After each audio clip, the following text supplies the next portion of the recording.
আল্লাহ পাক তৌফিক দান করুন।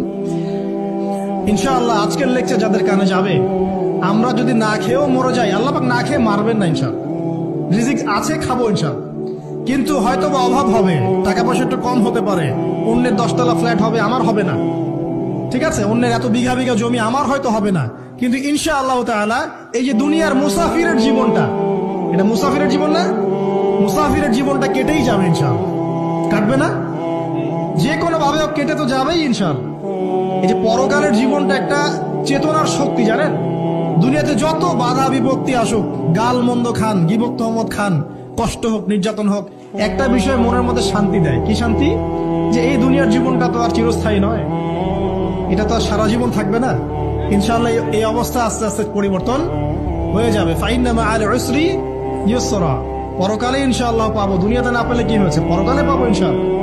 যুবক ভাই, এসব জেনা ছেড়ে দেন, আল্লাহ রাব্বুল আলামিন আপনার জন্য হুর রেখেছেন জান্নাত ইনশাআল্লাহ।